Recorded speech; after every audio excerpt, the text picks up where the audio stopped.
अध्यात्मप्रेमी, भगवत भक्तिप्रेमी सुहृदजन, गेल्या निरूपण सत्रामध्ये आपण अशा ठिकाणी होतो की गोकुळ वृंदावनामध्ये ज्याला वनक्रीडा म्हणतात, त्या वनक्रीडेच्या वेळेला श्रीकृष्णाच्या बरोबर गोप बालक जी होती ती वनभोजनाचा आनंद कसा लुटत होती हे आपण सविस्तर पाहिलं. गोल वर्तुळ करून बसणं गोप बालकांनी, मध्ये भगवान श्रीकृष्णानं बालकृष्णानं स्वतः उभं राहणं आणि आपल्या हातातला कवळ जे घास हा त्यांना भरवणं, असं विलक्षण दृश्य देवांना सुद्धा दुर्लभ वाटेल अशा प्रकारचं त्या ठिकाणी आकारत साकारत होतं हे आपण बघितलं. तोच वारसा म्हणजे भगवान श्रीकृष्णानं तो जो काही वनक्रीडेमध्ये गोपाळ काला हा शब्द आहे, तर गोपाळ काला हा जो वारसा दिला होता तो जपायचं काम आपल्या वारकरी संप्रदायानं केलेलं आहे. तेही मी तुम्हाला सविस्तर सांगितलं होतं आणि असं म्हटलं होतं, वारकरी संप्रदायातला कुठलाही उत्सव हा समाप्त जेव्हा होतो तेव्हा न चुकता, अपवाद नियमाला नाही, अपवादच नाही, न चुकता काल्याचं कीर्तन झाल्याशिवाय वारकरी संप्रदायातला कुठलाही उत्सव पुरा होत नाही. हे काल्याचं कीर्तन, दही काल्याचं कीर्तन, गोपाळ काल्याचं कीर्तन म्हणजेच जो काही प्रसाद मिळतो तो साधा असतो. आपण मराठी माणसं अशी प्रचंड श्रीमंत नाही आहेत. अशा वेळेला याला लाह्या आपण म्हणतो, त्या लाह्या आणि दही हे एकत्र केलेलं हा गोपाळ काल्याचा प्रसाद असतो. पण तो स्वर्ग सुखालय लाजवील अशा प्रकारचा असतो. गेल्या काही मी सांगितलं की प्रसाद खाऊन नदीमध्ये हात धुतल्यानंतर जे नदीत कण पडतील ते खाण्यासाठी आकाशातले देव माशांचं दूध घेऊन येतात. इतकं भाग्य त्या गोपाळ काल्याच्या प्रसादाचं आहे असं आजही मानलं जातं वारकरी संप्रदायात. एवढा धागा गेला हे आपल्याला आपण पाहिला. आता पुढे जात असताना ही गोष्ट आपण शेष ठेवली होती, शिल्लक ठेवली होती, ती म्हणजे भागवतावर भाष्य करणारी आपल्या महाराष्ट्रात, भारतात अनेक मोठी मंडळी होऊन गेली आणि ते जेव्हा भागवतातलं भाष्य करतात तेव्हा सगुण मूर्ती श्रीकृष्ण आपल्या डोळ्यासमोर उभी करतात. आजचं मोठं नाव सांगायचं तर ते जे नुसतं संत नाही आहेत तर राष्ट्रसंत आहे आणि ते म्हणजे गोविंददेवगिरी महाराज. मी राष्ट्रसंत शब्द कुठल्या अर्थानं वापरतोय त्याची पहिली तुम्हाला सगळ्यांना माहिती आहे. असा राष्ट्रसंत गोविंददेवगिरी महाराज अनेक भाषातून भागवत सांगतात. ऐकण्यासारखं असतं. आपल्या युट्यूबवर तुम्हाला सगळ्यांना ते बघायला मिळत असेल, एकदा बघा. ते जे भाष्य करतात राष्ट्रसंत असल्यामुळं एक विलक्षण असतं. तसंच एक फार मोठं नाव तुम्हाला ऐकून माहिती आहे, डोंगरे महाराज. डोंगरे महाराजांना तर भागवताचार्य, भागवत आणि डोंगरे महाराज हे समीकरण झालं. संसारी गृहस्थ होते पण आयुष्यात 60, 70, 80 वर्ष जे आयुष्य होतं त्यात त्यांनी रोज भागवत सांगितलं होतं असं म्हटलं तरी चालेल. भागवत सांगण्याच्या पलीकडे डोंगरे महाराजांनी श्वास घेतला अशी मोठी व्यक्ती. त्यांची मुख्यतः प्रवचनं गुजराती भाषेत, गुजरातमध्ये ते होते म्हणून आहेत, हिंदीमध्ये आहेत आणि त्याचं भाषांतर मराठीमध्ये सुद्धा झालेलं आहे. कुठे जर तुम्हाला डोंगरे महाराजांच्या भागवत प्रवचनाचा काही भाग वाचायला मिळाला तर अवश्य वाचा. आजही तो उपलब्ध आहे निश्चितपणे. मला एकदा अशाच प्रकारे डोंगरे महाराजांचं दशमस्कंधावरचं मराठी भाष्य वाचायला मिळालं. त्यातल्या आता आपण जे बोलतोय त्याला जोडून असणाऱ्या गोष्टी मला जास्त भावल्या, त्या मी टिपल्या, त्या तुम्हाला सांगतो आणि पुन्हा आपण कथेकडे येऊ. आता डोंगरे महाराज भाष्य करताना काय म्हणतात बघा. एक गोष्ट उच्चारत जातो, तुम्हाला सगळ्यांना आठवते. कानामध्ये वारं शिरलेलं वासरू म्हणजे एक राक्षस जेव्हा कृष्ण बलरामांना त्रास देण्यासाठी आला तेव्हा त्या वासराची शेपटी धरून भगवंतांना गडगड फिरवलं आणि शेजारच्या कवठाच्या झाडावर फेकलं भरपूर कवट खाली पडले, जे गोप बालकांना आनंद देते झाले. पण झाडावरून खाली पडलेले ते वासरू गतप्राण झाल्यानंतर मात्र एक राक्षस त्या ठिकाणी दिसू लागला. डोंगरे महाराज म्हणतात, हे कानात वारं शिरलेलं वासरू म्हणजे तुम्हाला मला छळणार अज्ञान. आपण सगळे ज्ञानी आहोत, आपल्याला डिग्र्याही मिळालेली आहे, पण आपल्याला परमार्थातलं ज्ञान किती झालंय हे शंकास्पद आहे. परमार्थात ज्ञानवंत असणं, गीता 12व्या सांगते सर ज्ञानी भक्त असणं, अद्वेषला सर्वभूताना मैत्र करून एवच हे जीवनात अवतरणं नाही आपल्या भाषेत. आपण सर्वसामान्य माणसं परमार्थाच्या अर्थानं अज्ञानी आहोत. कानात वासर शिरलेलं वासरू याचा अर्थ समजून घ्या. आपले कानात प्रपंचाचं वारं शिरतं, वासरू असू नाही तर नसू. आता कानात वारं शिरलेलं वासरू म्हणजे अज्ञान. आणखी कुणाला मारलं? बकासुराला मारलं. बगळ्याचं रूप घेऊन आणला. डोंगरे महाराज म्हणतात, बगळा हा दंभाचं प्रतीक आहे. ढोंग, फक्त ध्यान असा आपण शब्द वापरतो. एखादा साधू योगी खोटा असला, पाखंड असला तर तो असलं ध्यान करतो बगळ्यासारखा. बगळा असा 1.5 पायावर उभा राहतो, डोळे मिटतो, लांबून बघितलं खरंच ध्यान करतो असं वाटतं. माशानेही तसंच वाटतं. आणि मासे त्याच्या पायाविषयी आले की त्याचं ध्यान संपतं, समोर बघणारी दृष्टी खाली जाते, बरोबर चोच जागी होते आणि मासा कधी पोटात गेला हे बगळ्याला कळतं पण माशाला कळत नाही. हे जे आहे हे बक्कट ध्यान आहे. इथं सुद्धा बघा, बकासूर म्हणताना डोंगरे महाराज म्हणतात की त्या ठिकाणी दंभ आहे. आणि ते आठवतं तुम्हाला की तो जो बकासूर होता, आवाढव्य होता, अजस्र होता, पण भगवंतानं विश्वरूपासारखं दर्शन घडवत त्याची चोच 2 बाजूला करून फाडली, कापड फाडावं त्यासाठी. ही चोच म्हणजे काय बरं? तर चोच म्हणजे लोभ, जो आपल्या सगळ्यांना त्रास देतो. या अज्ञान, दंभ आणि लोभ हे जर लक्षामध्ये आपण घेतलं तर ही त्रयी माणसाला काय करायला प्रवृत्त करते? लोभ, अज्ञान आणि दंभ. सर्वसामान्य माणसाला सुद्धा ती काय करायला प्रवृत्त करते? तर पुण्य करायला नव्हे, पाप करायला प्रवृत्त. इच्छा असो अथवा नसो, पातक करण्याकडे आपला ओढा होतो. आणि अशा प्रकारचं पातक म्हणजे संस्कृतमध्ये अघ, आघासुर. तर आघासुर जो मारला गेला ते त्रयीचं जे पातक होतं ते. दंभ कसा मारला, अज्ञान कसं मारलं हे आपल्या लक्षामध्ये येईल. आणखी काही नावं उल्लेख केल्यात आपण, पण पुन्हा एकदा बोलूया. डोंगरे महाराज म्हणतात पूतना मावशी. पूतना म्हणजे काय? पूत अधिक ना. पूत म्हणजे पवित्र.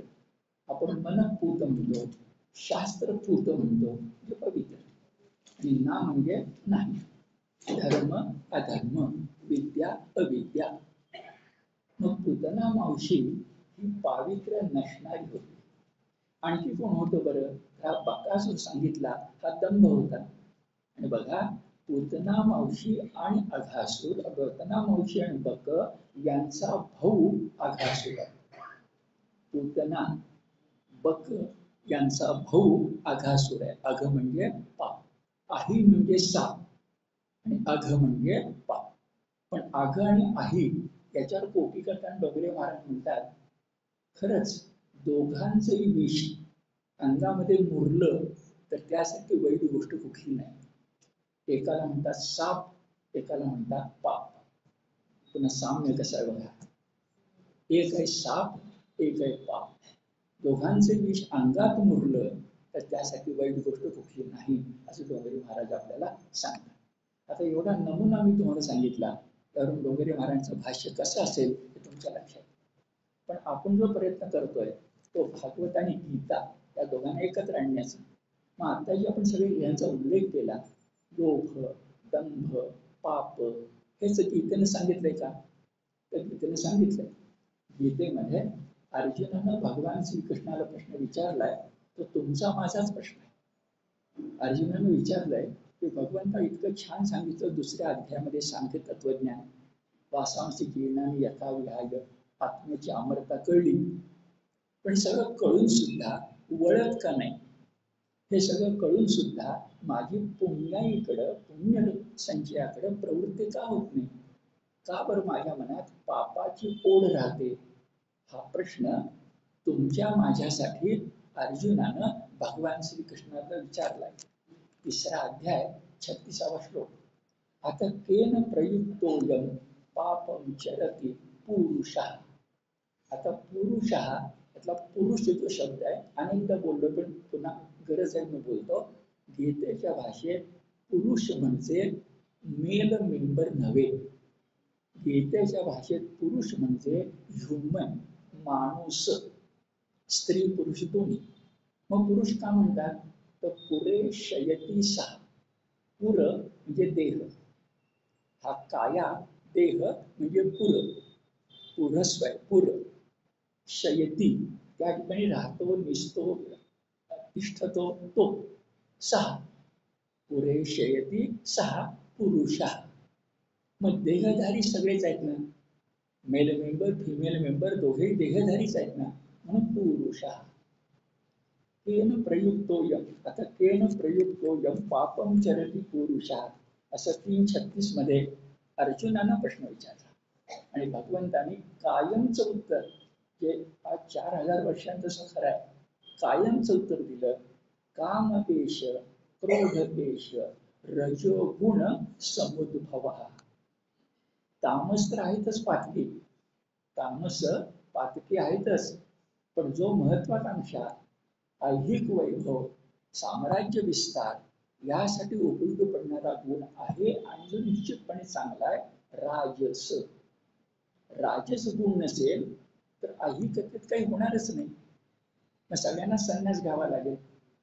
राजस गुण फार वाईट असं समजू नका, त्याला चौकट पाहिजे.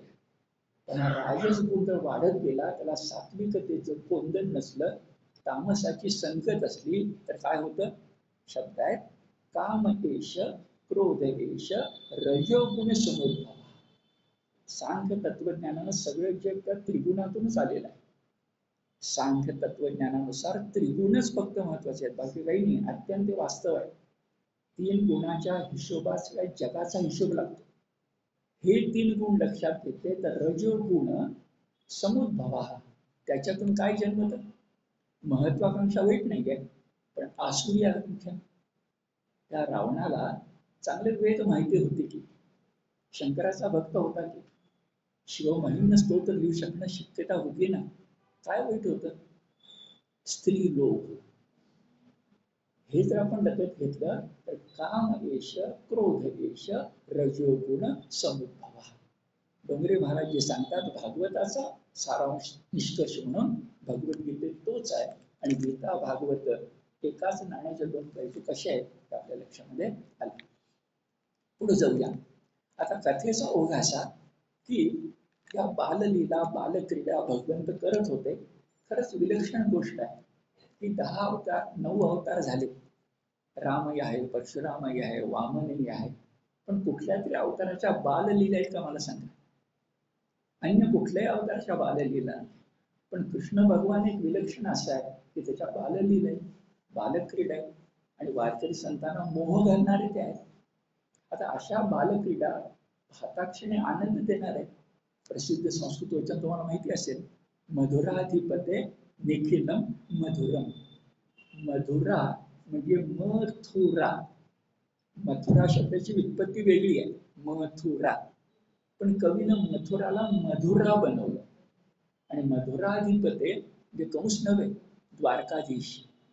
मधुराधिपते निखिलम मधुरम. हसणं मधुर, बोलणं मधुर, आवाज मधुर, क्रीडा मधुर. मधुराधिपते निखिलम मधुरम. आता ह्याला आनंद मिळतो बालांना, तुम्हाला मला सुद्धा आनंद मिळतो. पण हा आनंद न मिळता त्याच्याबरोबर स्पर्धा, त्याच्यावर मत्सर, त्याच्याबद्दल हेवा असा कुणाच्या मनात निर्माण व्हावा? तर धक्का बसतो आपल्याला, ब्रह्मदेवाच्या मनात निर्माण झाला. आता ब्रह्मदेव हा विष्णू भगवंताचा पुत्र आहे. आपण शेषशाही नारायण बघितले चित्रामध्ये, त्याच्यात त्या नाभी कमलातून जे कमळ वर आलेलं आहे त्यामध्ये चतुर्मुखी 4 वेद हातात असणारा ब्रह्मदेव आपण पाहिला. चतुश्रुती भागवत म्हणून आहे, त्या 4 श्लोकामध्ये असं म्हटलं गेलं की ही सृष्टी कशी निर्माण करायची याबद्दल ब्रह्मदेवाला संभ्रम पडला. मुळात माहिती होतं, अनेक कल्पांत झाल्यानंतर त्यानं नवजग निर्माण केलं होतं. पण काय होतं, माणसाला विस्मृती होऊ शकते की नाही. सहज आठवतो मी सांगतो. हनुमंताला अशी विस्मृती झाली होती. हनुमंताला की एवढा मोठा समुद्र, त्याच्यावर काय करायचं, कसं पलीकडे जायचं. सेतुबंधानंतर पण हनुमंताला जेव्हा विस्मृती झाली तेव्हा जवळ जांबुवाहन होता की अन्य होते, त्याने आठवण करून दिली. त्यारे बालपणीच तो उड्डाण करून सूर्याचा ग्रास घेण्याची क्षमता बाळगत होतास. सूर्यापर्यंत जायची शक्ती तुझ्या बालपणी होती. आता तरुणपणी प्रौढपणी समुद्र उल्लंघून जाणं आणि लंकेत जाऊन सीतामाईचा संस्कृतमध्ये शुद्धी म्हणतात, शोध घेणं, हे काय कठीण आहे का. आणि मग कथा सांगितली जाते की स्मृती झाली. आणि असं खूपदा असतं, खूपदा आपल्याला आत्मविस्मृती होते. आपल्या हिंदू समाजाला सुद्धा अशीच आत्मविस्मृती झाली. मग 100 वर्षापूर्वी राष्ट्रीय स्वयंसेवक संघ निर्माण झाला आणि त्यांनी हिंदू समाजाला जागं केलं हे आपल्याला माहिती आहे. विवेकानंदांनी त्या कालखंडामध्ये तृणवंत विश्वमार्य म्हणून हिंदू जीवन पद्धतीचा गौरव केला आपल्याला माहिती आहे. आत्मविस्मृती ही फार वाईट गोष्ट आहे. गरिबांच्या भाषेत बोलायचं तर तो राजहंस एक. पण राजहंसाला जेव्हा बगळे बाजूला करायला लागतात आणि राजहंसही समजायला लागतो न्यूनगंडाने की बगळ्यांच्या पेक्षा मी कमी आहे, यासारखं दुर्दैव कुठलंच नसेल. आणि आपल्या देशात बहुसंख्य असून सुद्धा आपल्या हिंदूंचं तेच दुर्दैव आहे. आम्ही कोण आहोत, आम्ही कोणाचे वारसदार आहोत, आमची जीवननिष्ठा काय, आमचा धर्म काय, सनातन धर्म आमचा धर्म आहे, विसरायला झालं. आता हे जर दुरुस्त करायचं असेल तर भागवती आपल्याला सांगते की बघा जगात स्पर्धा आहेत, कुणाच्या मनात विचार यावा, ब्रह्मदेवाच्या. आता एक लक्षात घ्यायचं की आपण जेव्हा आध्यात्मिक ऐकत असतो तेव्हा ब्रह्मदेव आणि परमात्मा यामुळे आपण गैरसमज एक मानण्याची एक चूक होण्याची शक्यता आहे. परमात्मा गीतेचा भाषेत पुरुषोत्तम म्हणजे 4 तोंडाचा ब्रह्मदेव नव्हे. दत्तात्रेय जो त्रिमुखी आहे त्यातला ब्रह्मदेव, त्यातला शंकर, त्यातला विष्णू हे शबल ब्रह्म आहे.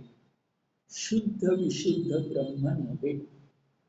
विशुद्ध आणि शुद्ध ब्रह्म याच्यात क्षणिकच कणमात्र नाही असा एकमेव परमात्मा आहे. आत्मा परमात्मा आणि त्यानंच घेतलेल्या विभूती म्हणजे हा ब्रह्म आहे. पण फरक बघा, विभूती वेगळ्या आणि अवतार वेगळा. अवतार 10 आहेत, विभूती मात्र असंख्य. आणि विभूती योगामध्ये तिथे सांगितलंय की जिथं ऊर्जस्वल आहे, जिथं तेज आहे, जिथं पावित्र्य आहे ती विभूती. ईश्वराची विभूती, विभूतीचा दुसरा एक अर्थ आहे भस्म, पवित्रच आहे. जे ब्रह्मदेव हा परमात्मा नव्हे, ब्रह्मदेव एक विभूती आहे. त्या विभूतीचं काम काय, जग निर्माण करणं. ठीक आहे ना, मोठं काम आहे, मान घेऊया. पण त्या ब्रह्मदेवाच्या मनात विचार असा आला की ज्यानं मला जन्म दिला तो जो विष्णू भगवान, त्याच्या कृपेने मी जग निर्माण केलं, त्याचीच विभूती का अवतार हा बालकृष्ण आहे. आता मत्सर कसा जागा होतो बघा. हा बालकृष्ण जर विभूती असला तर मी पण विभूती आहे की, याचं कौतुक कशाला. मत्सर विचार मनात आला की हा याला मारतोय, त्याला मारतोय, बालपणी मारतोय, अघासुराचा वध केला आणि कोणाचा वध केला. हे भगवंताला शक्य आहे, परमात्म्याला शक्य आहे, विभूतीला काही शक्य नाहीये.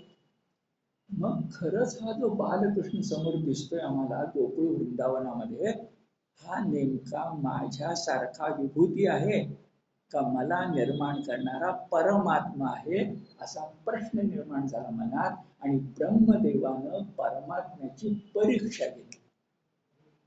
अशी विचित्र गोष्ट आहे बघा. खूपदा काय होतं, मालक असतो आणि तो कोणाला तरी अधिकारी नेमतो आणि मालक बरेच दिवस जर तिकडे गेला नाही तर अधिकाऱ्याला वाटतं मीच मालक आहे.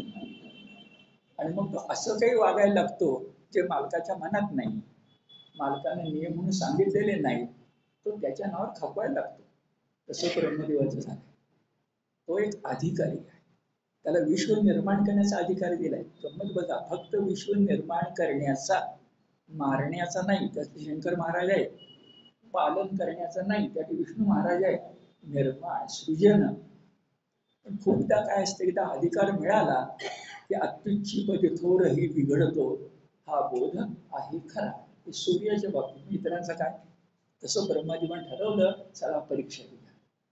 आता कशी परीक्षा घ्यायची? भागवतकार सांगतात, ते सगळे गोप बालक असं खाणं खात होते. कसं जुळवलंय बघा. कलाकार आहेत, भागवतकार कवी आहेत. हे सगळे असं खाणं खात होते आणि खाण्यातच लक्ष होतं.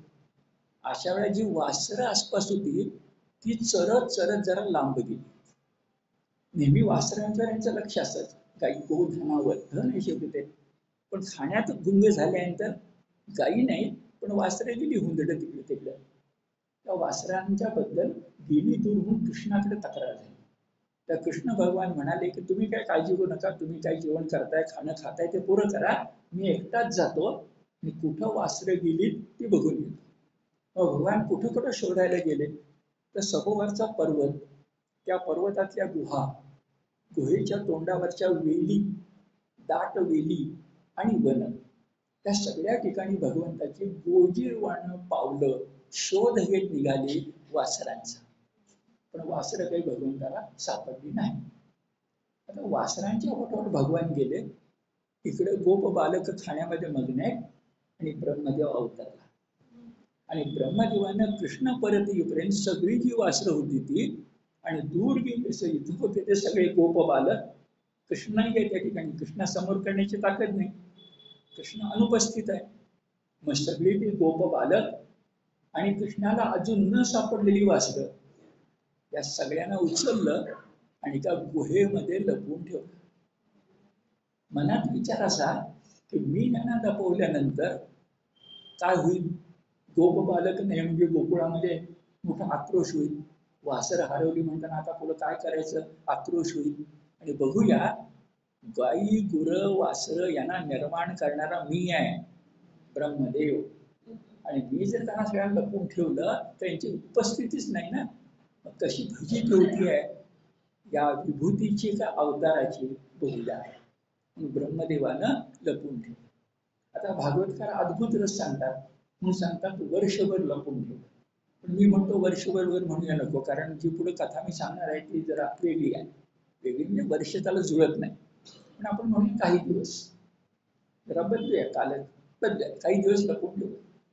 आता हे कृष्णाच्या कधी लक्षात आलं, तर गोप बालक गुहेत, तिकडची वासरं गुहेत. कृष्ण परत आला, वासरं सापडत नाहीत म्हणून गोप बालकांना सांगायला की चला आपण मिळून जाऊया वासरांना शोधायला. बघतो इथं गोप बालकच नाही. मग वासरांच्याकडे गेला, वासरं पण नाही. तेव्हा कृष्णाच्या लक्षात आलं काहीतरी घडलंय. मग कृष्ण योगी आहे, तर डोळे मिटून ध्यान केल्यानंतर त्या परमात्म्याच्या लक्षात आलं की काय करावं बरं. आपण ज्याला अधिकारी नेमलंय तोच आता मालक होऊन बसलाय. तो मालकाचीच परीक्षा घ्यायला निघालाय. त्याला धडा शिकवला पाहिजे. शब्द आहे ब्रह्मदेवाचं गर्वहरण, भागवतकरांचा शब्द आहे. ब्रह्मदेवाचं गर्वहरण. आणि फार महत्वाचं भागवतकर सांगतात, गर्वाचं घर नेहमी खाली असतं. आपल्याला हा नीतिबोध आहे की माणसानं काहीही मिळवलं तर प्रत्येक गोष्टी भगवंतानं दिलेला कृपा प्रसाद आहे. आपण काही करू शकत नाही. गीतेचा अभ्यास केल्यानंतर लक्षामध्ये येतं की 5वं कारण दैवमेवात्र पंचमम्. 4 कारण तुमच्या हातात आहे, अवश्य करा. अधिष्ठानं तथा करता करणांच पृथक्विदं बघेल. पण शेवट दैवमेवात्र पंचमम्. एक गमतीचं नेहमी उदाहरण सांगतात, 99 पैसे आपण मिळवू शकतो, पण 1 रुपया होतच नाही. शेवटचा तो पैसा आल्याशिवाय, 100 पैसे झाल्याशिवाय कंडक्टरी आपल्याला तिकीट देत नाही. पण शेवटचा पैसा तो भगवंताच्या हातामध्ये. आणि लोकमान्य जेव्हा निष्काम कर्मयोग सांगतात त्याचे अनेक अर्थ आहेत, त्यामध्ये हाही अर्थ आहे. निष्काम का व्हायचं, तर कामना आली की पाप आलं, आणि कामना टाकली तर पुण्य आलं, भगवंताचे सेवक झाला. म्हणा तरी, विचार तरी करा ना, की भगवंत मला घडवतं. रामदासने हेच सांगितलं ना आपल्याला, भगवंत आपलं सगळं करत असतो. हे जर ध्यानामध्ये घेतलं तर ते निष्कामता शब्दाचे गीता रहस्य सुद्धा किती अर्थ सांगितले लक्षात येतं. एक मी सांगितलेला अर्थ असा आहे, एका वाक्यात सांगतो काय तर, ईश्वरी कृपेचं स्मरण असणं म्हणजे निष्कामता. ईश्वरी कृपेचं स्मरण असणं म्हणजेही निष्कामता. तर आपल्या अंगाला काटच येतो, अरे कसं काय निष्कामता शक्य आहे बरं. म्हणजे प्राध्यापक नोकरी करतोय, 30 दिवस शिकवतोय आणि 31व्या दिवशी कॉलेजच्या प्राचार्याने बोलावून सांगावं, चला निष्काम सेवा केली ना कुठल्या दिवशी आनंदाने हजर व्हा. नाही चालणार आपल्याला. त्याला थोडं 2 मिनिटं थांबून सांगतो, तर आपण त्या प्राचार्याने म्हटलं पाहिजे की निष्काम सेवा म्हणजे मी फळ मागत नाही आहे, पण निसर्गाचा परिणाम जो आहे तो तुम्ही अडवू शकत नाही. फळ आणि परिणाम यातला फरक लक्षात घ्या. फळ मागतो आपण, परिणाम निसर्ग करतो. निसर्ग सुद्धा फळ निर्माण करतो ते परिणाम म्हणून. सगळं जुळलं तर झाडाला फळ लागतं, फळाला पुन्हा फळ लागत नाही. फळ ही गोष्ट वेगळी आहे, पण परिणाम हा निसर्गाचा परिणाम. म्हणजे प्राध्यापकांनी जर चांगलं शिकवलं तर त्याला एक वेतन मिळणं हा शिकवण्याचा परिणाम आहे. तो निसर्गत आहे, तो सृष्टीचा नियम आहे. जसा कर्मविभाग सिद्धांत आहे तसा तो कोणीच मोडू शकत नाही. मग प्राचार्याने मोडायचं काही कारण नाही. निष्काम कर्मयोग वगैरे खूप आहे. मुद्दा असा की ब्रह्मदेवाचं गर्भधारण करायचं भगवंताने ठरवलं आणि काय केलं. आता पुन्हा गीतेचा आधार घेऊया. गीतेमध्ये विश्वरूप दर्शन आहे. आता आपण लक्षात घेऊया, भगवंतानं विश्वरूप दर्शन नाही, विश्वरूपच झाला. जे जे भेटे भूत ते ते मानीचे भगवंत. म्हणजे ब्रह्मदेवानं गुहेमध्ये सगळ्यांना लपवल्यानंतर संध्याकाळच्या वेळेला, वनभोजन दुपारचं आहे, संध्याकाळच्या वेळेला सगळी वासरं सगळी गुरं जशीच्या तशी गोकुळात परतली. कशी? एकाच कृष्णानं या सगळ्यांची रूप घेतली. आणि तत्वज्ञानाच्या भाषेमध्ये आपण सगळे भगवंताचीच रूप आहोत. जे जे भेटे भूत ते मानीचे भगवंत. आपण जीवात्मा आहोत, तो शिवात्मा आहे, पण आत्मा एकच आहे ना. गंगेचं पाणी कलकत्त्याला असलं काय आणि कुंभमेळ्यात असलं काय फरक नाही पडत. इंग्लिशमध्ये त्याची जी क्वालिटी आहे, त्याचे जे काही विश्लेषण आहे शास्त्रीय, त्यात नाही फरक पडत. सूर्याच्या किरणात फरक नाही पडत, कुठेही पडू दे विश्वात. तसे आपण, आणि म्हणून वयम अमृतस्य पुत्र असे विवेकानंदांचे दोन्ही शब्द आहे. आणि भारतीयांचं वैशिष्ट्य आहे, एक वाक्य सांगू आपल्याला. जगातल्या सगळ्या धर्मांचा विचार करा, कुठल्याही धर्मामध्ये माणसाला परमेश्वराचा अंश म्हटले. जगातल्या सगळ्या धर्मामध्ये परमेश्वराचा वंश म्हटलेला आहे. वंश आणि अंश यात फरक आहे. पिता आणि पुत्र त्यात वंश असतो, पण पिता म्हणजे पुत्र नव्हे, पुत्र म्हणजे पिता नव्हे, हे अन्य धर्म सांगतात. आणि आमचा सनातन धर्म सांगतो पिता पुत्र नाही, माय लेकरू नाही, अरे तो जो भगवंत तोच तू. इतकं विशुद्ध रूप आमचं होऊ शकतं. देहामुळं अशुद्ध झालं, पण देहा जे कसं आहे, देह आहे खरा, पण देहातीत होता येतं की नाही. जीवन आहे खरं, पण जीवन मुक्त होता येतं की नाही. राजा जनक नव्हता का, शिवछत्रपती नव्हते का, स्वातंत्र्य सावरकर नव्हते का, त्या देहातच होते. पण कसे होते? धगधगीत वैराग्याची मूर्ती. तर भगवंताचे आपण अंश आहोत हे सिद्ध होईल ना. मग बघा, विश्वरूप दर्शन त्या यशोदेला घडवलं असेल, पूर्वी आपण बघितलंय की ना, अर्जुनाला घडवले पक्कच आपल्याला माहिती आहे. पण विश्वरूप दर्शन नाही, विश्वरूप साक्षात. आणि खरंच सांगितले, भागवतकार छान रंगवतात.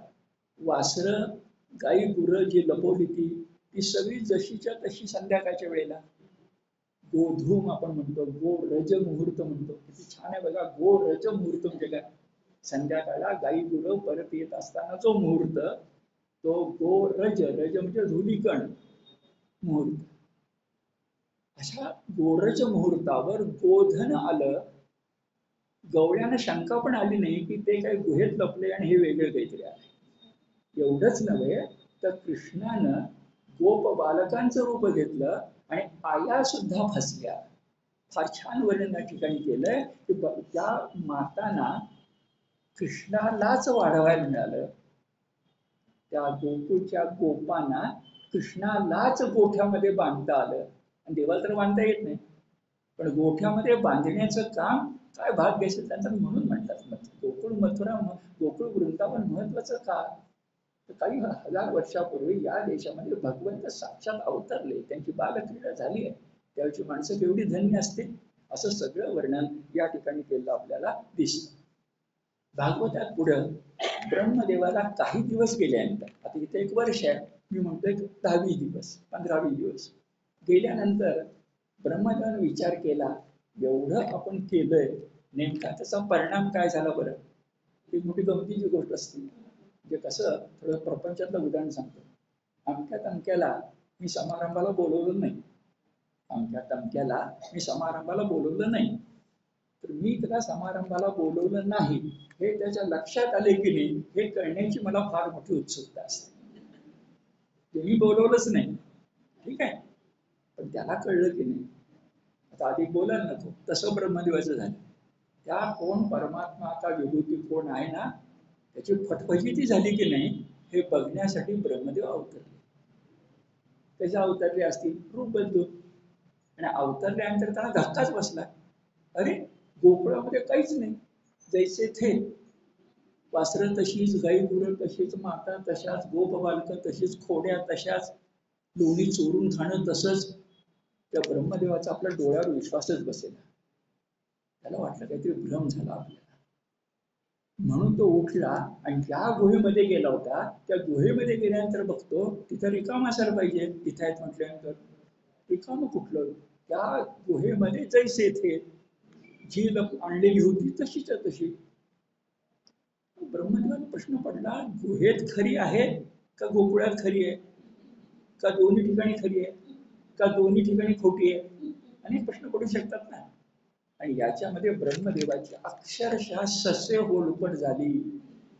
भागवतकार म्हणतात, तेव्हा ब्रह्मदेव या पुत्राची विष्णू भगवान श्रीकृष्ण या पित्याला दया आली, आणि त्यांनी काय छान शब्द बघा, त्याच्या डोळ्यावरचा मायेचा पडदा दूर केला. आता इथं परमार्थ आहे. आपण सगळे त्या मायेमध्ये अडकलेलो. आता प्रपंचात बोलताना फार खरं बोलायचं कारण नाही, कारण प्रपंच आहेच आणि आपल्याला निष्काम कर्म सांगितले, प्रपंच चांगला करा, परमार्थ चांगला होईल. पण माया नाकारता पण येत नाही. म्हणजे कसं आहे माहिती आहे का, परमात्मा आणि माया, ब्रह्म आणि माया, शिव आणि शक्ती, पुरुष आणि प्रकृती हे आहे मान्यच करावं लागेल. अशा वेळेला ती माया, तिचं जे पटल आहे ते दूर करायचं काम भगवंतच करू शकतो. परमार्थाचे 2 शब्द तुम्हाला मी सांगतो. ही जी माया आहे ती फक्त माया नाहीच आहे, ती या मा आहे. उलटा करा शब्द. माया म्हणजे कोण, या मा. मा म्हणजे नाही, मा म्हणजे न, कर्मण्ये वाधिकारस्ते मा फलेषु कदाचन. मा म्हणजे न. तर या मा, या शब्द स्त्रीलिंग आहे, या म्हणतात तो पुल्लिंग होईल. या मा, मा म्हणजे नाही, जी नाही, या मा, तिलाच माया असं म्हणतात. रामदास हिलाच नुसतं माया न म्हणता मूळ माया म्हणतात, आदि माया म्हणतात. नाही तर घटोत्कचानं जो भरवला होता ना माया बाजार, त्यातही माया आहे ना. गळ्यात हार घातला नंतर लक्षात आलं हार नाही आहे, सर्प आहे, तिच्या घटोत्कची मायाच आहे ना. मग ती माया आणि ही मायात फरक काय. ही भगवंताची माया आहे, तिला काही एका पातळीवर सत्यत्व आहे, काही एका पातळीवर शेवट नाही आहे, पण सत्यत्व आहे. पण या मा, ती माया त्याच्या लक्षामध्ये येते. ब्रह्मदेव त्याच मायेच्या पटलानं हतबुद्ध झाला, हतप्रभ झाला, काय करावं कळेना. मग पित्याला दया आली पुत्राची, त्या चिंतेत पडला, इकडं तिकडं दोन्हीकडे कसं काय, का आपलं चुकलं, आपण केलं का केलंच नाही असं सुद्धा होतं की नाही. आपल्याच प्रश्न पडतो, केलं का केलंच नाही. हे जर लक्षात घेतलं तर भगवंताने म्हणे मायेचा पडळ, मायेचा भाग दूर, पडळ म्हणजे अंधार किंवा ते वस्त्र दूर केलं, आणि ब्रह्मदेवाला कळलं की आपण लपवून ठेवले होते ते खोटे होते, हे खरे आहे. कारण त्यात भगवंत आपण निर्माण केलंय सृष्टी म्हणून, यातला भगवंत खरा आहे. तो भगवंतानंच भगवंताला निर्माण केलं. म्हणजे कसं आहे, अधिकाऱ्यानं काम करणं आणि मालकानं काम करणं यात फरक आहे ना. मालकानं अधिकाराला अधिकार प्रदान केलाय, अर्पण केलाय, मूळचा नाही आहे. हे जर ध्यानामध्ये घेतलं तर ब्रह्मदेवाला काय कळायचं ते कळलं आणि ब्रह्मदेव चिंतेत पडला.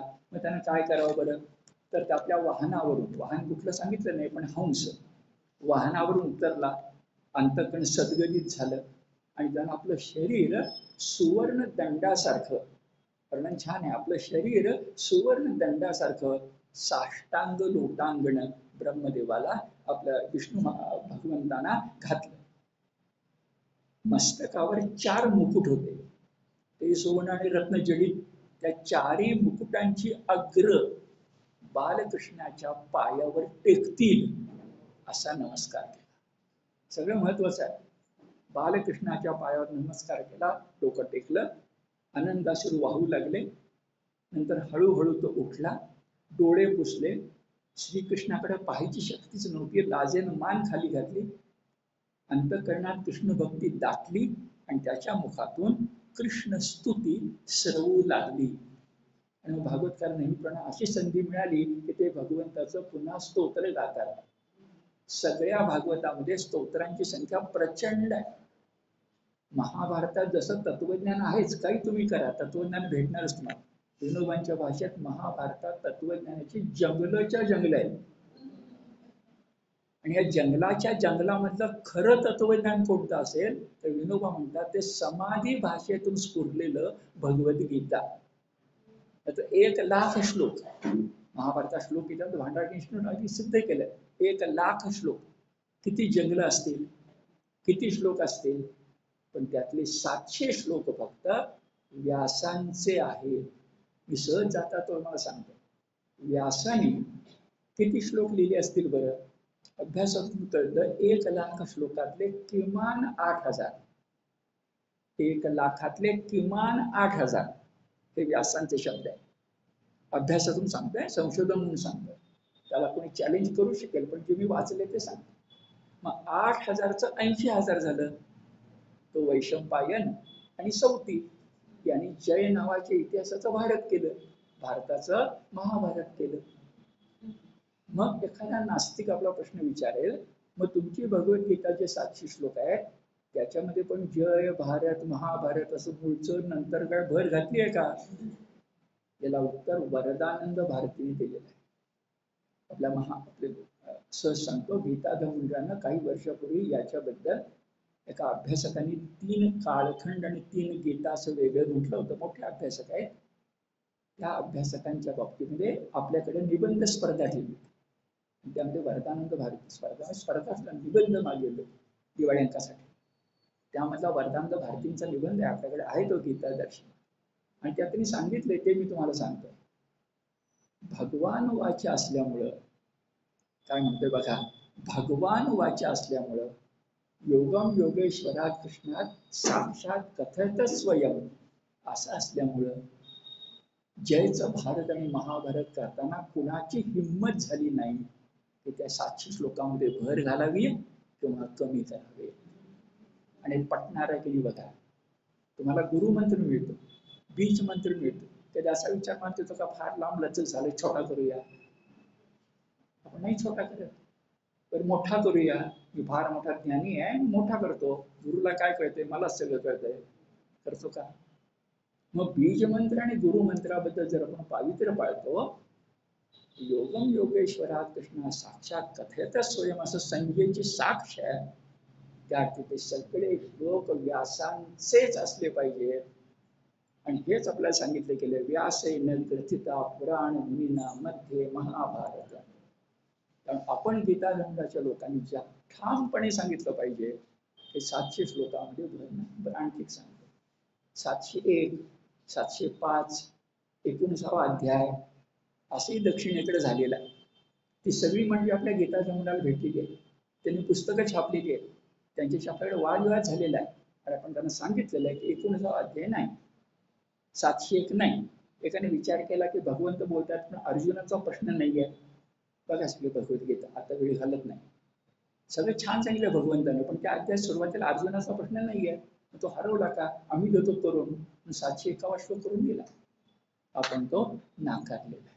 हे गीता धर्मामध्ये घडलंय, मी यायच्या पूर्वी तर घडलंय, म्हणजे 2005-2007च्या पूर्वी घडलंय, पण मी त्याचा अभ्यास केलाय. तुम्हाला मी सांग, मुद्दा इतकाच की आमची गीता व्यासेन ग्रथिता पुराण मुनीना मध्ये महाभारत. आणि कोण सांगतंय, आपण छाती ठोकून सांगा, वरदानंद भारती स्वामीजी. ठीक, आता मूळ मुद्द्यावर आपण येऊया. आणि मग तिथं जशी तत्वज्ञानाची जंगलच्या जंगल आहे, तशी या ठिकाणी स्तोत्राचे स्तोत्र आहे. मग त्याच्यात एक नारायण स्तोत्र म्हणून आहे भागवतात, ते कोणत्या बाजूला काढलंय, आणि हे फार चांगलं आहे, सांगितलं हरकत नाही, भक्तीला काहीच आपला विरोध नाही. पण भागवत वाचत असताना ती स्तोत्र सुद्धा भागवतकारांनी फार छान घेतली. एकच वाक्य तुम्हाला सांगतो, ती स्तोत्र वाचत असताना संस्कृतच्या आधारे मी पुन्हा पुन्हा बघत होतो की त्यामध्ये पुनरुक्ती आहे, म्हटलं तर पाल्हाळ सुद्धा आहे, पण 100% तसं नाही आहे, काहीतरी नवं मिळतं. प्रत्येक स्तोत्रामध्ये काहीतरी नवं देणं ही गोष्ट साधी नाही आहे. जसं चांगला भक्त सगुण पूजा करणारा रामकृष्ण परमहंसासारखा काली मातेला रोज नवं नटवतो, काली माता तीच आहे, पण रामकृष्ण परमहंस या काली मातेच्या पुजाऱ्याचं वैशिष्ट्य होतं की तो रोज त्या देवीला नटवतो. तसं भागवतकार भगवंताची स्तुती गाऊन त्यांना पाहिजे तसं भगवंताला नटवत आहे. आणि रोज प्रत्येक वस्त्रामध्ये 10%, 5%, 1% जरी नवं असलं तर ते नुसतं धूत वस्त्र नाहीये, म्हणजे कालचा धुतलेलं नाहीये, ते नवं वस्त्र आहे. त्याची योग्यता पैठणीसारखी किंवा पितांबरासारखी, हे आपण ध्यानामध्ये घेण्याचे आहे. आणि मग स्तोत्रातले काही मुद्दे जे नवे वाटतील, काही नवे काही जुने, पण ऐकत चला.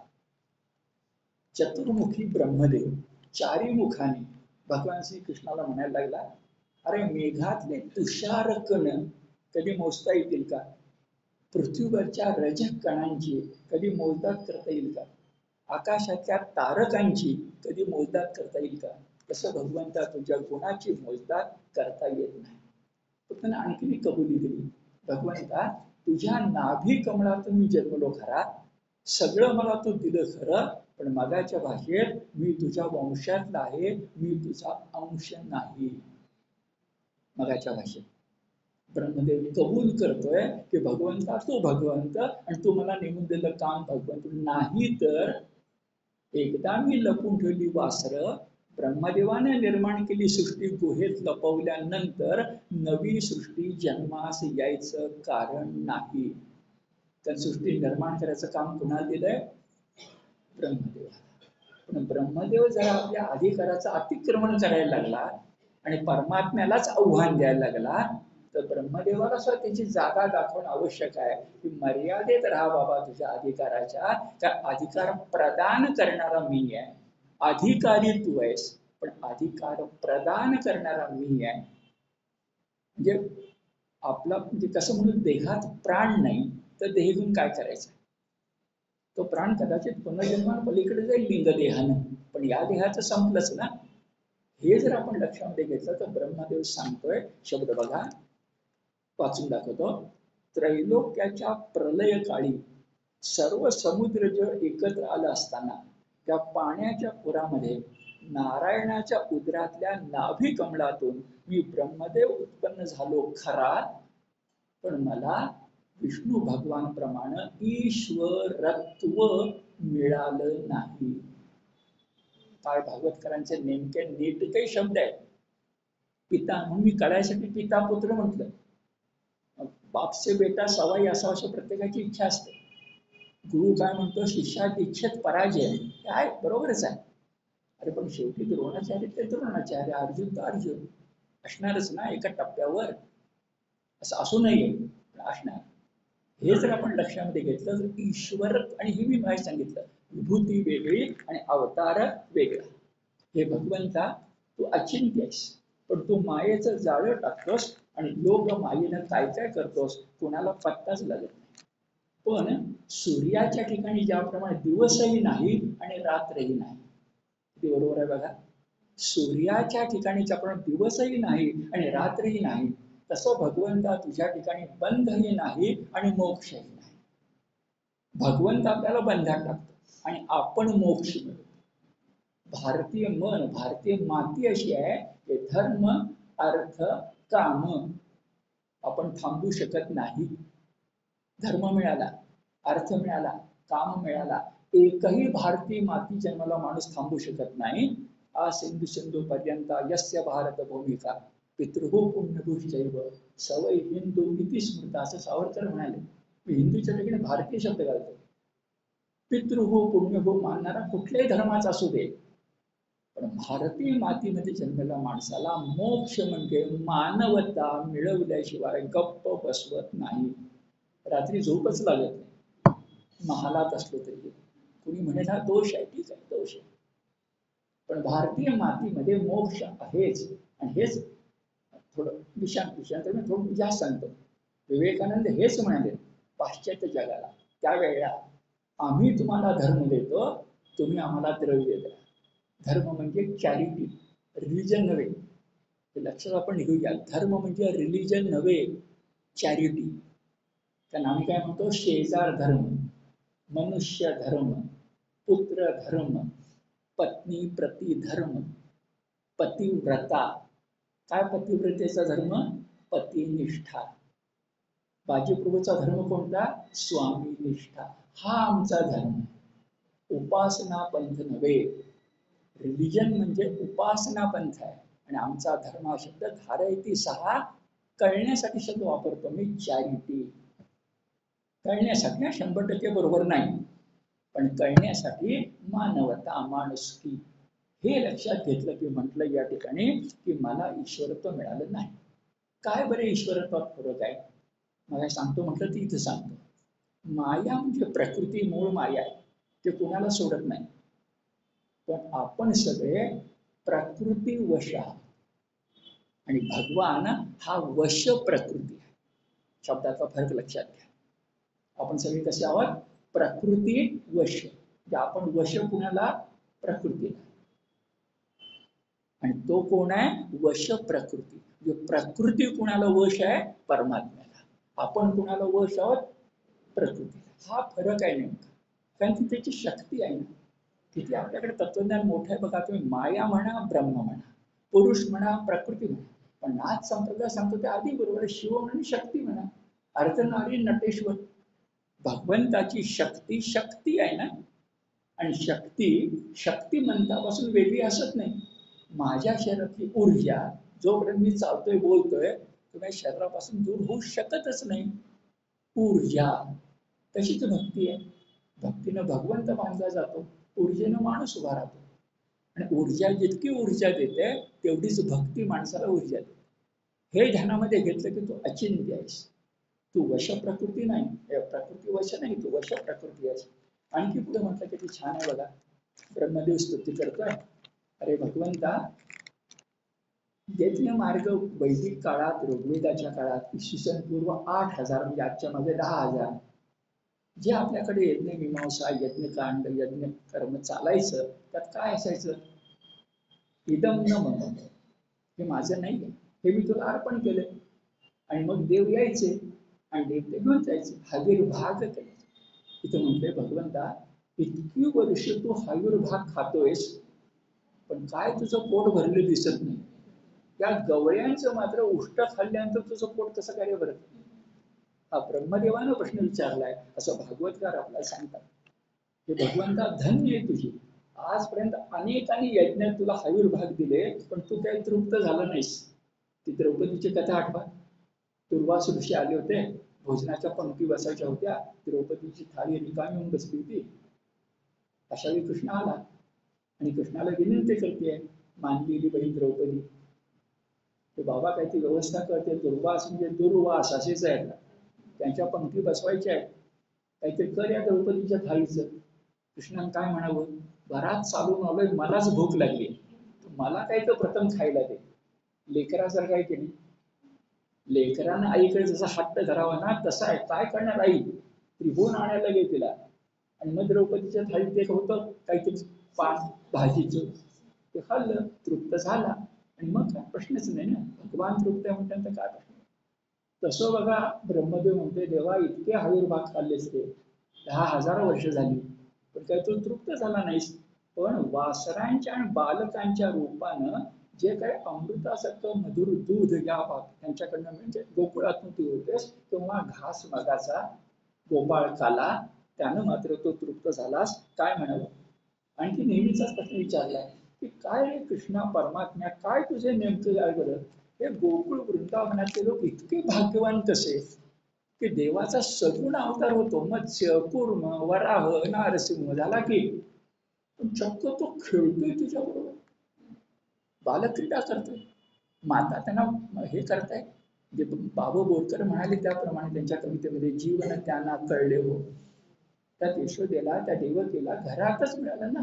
साया साविन ब्रह्म सनातन घरीच ज्या आढळले हो उरीच ज्या आढळले हो जीवन त्यांना कळले हो. ही बाबू बोरकर यांची सुंदर कविता आहे. घरीच उरीच परब्रह्म मिळणं काय गोकुळवासियांचं भाग्य असेल बरं. आणि असं सगळं झालं. शेवट भागवतातल्या शब्दाने करूया आणि पुढचं सांगून ठेवतो. पुढं या शनिवारी नाही पण त्याच्या पुढच्या शनिवारी आपण कार्यामर्दन काय आहे त्याचा विचार करणार आहोत. पण आता जे मी तुम्हाला सांगितलं ते गंमत बघा. तुला कोणी बांधू शकत नाही म्हणजे तू निष्प्रपंच आहेस. तुला कोणी बांधू शकत नाही म्हणजे तो निष्प्रपंच आहेस.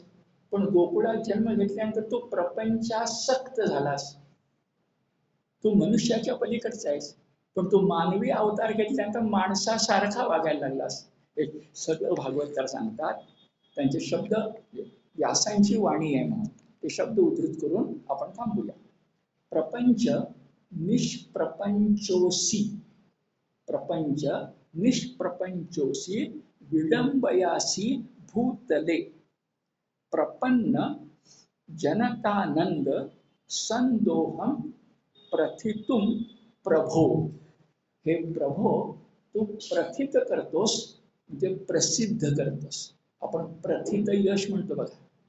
प्रथितुम हे भगवंता तू प्रसिद्ध करतोस. काय प्रसिद्ध करतोस. आधी शब्द आहे जनतानंद संदोहम. जनता म्हणजे गोकुळवासींचा जो आनंद त्याचा संदोह म्हणजे दूध दोहन केलेलं. जनतानंद संदोह किती सुंदर शब्द आहे भागवतकारांचे बघा. जनतेच्या आनंदाचं अमृत प्रथित करण्यासाठी प्रसिद्ध करण्यासाठी. नाही तर मला सांगा भगवंत नसता तो गोकुळवासियांची कोणी आठवण केली असती. ते प्रसिद्ध करण्यासाठी निष्प्रपंचोसी तरी प्रपंच करतोस. आणि अगदी पारमार्थिक शब्द आहे.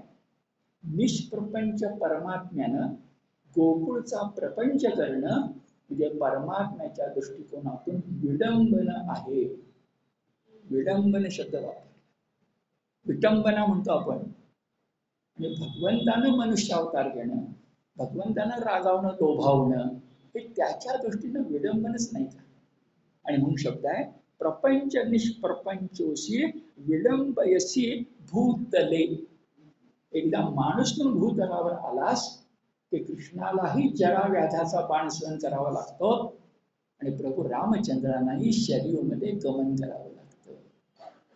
शिवछत्रपतींनाही कैलासाकडे निर्वाण करावं लागतं. विवेकानंदाने 39व्या वर्षी या जगाचा निरोप घ्यायला लागतो. इलाज नाही.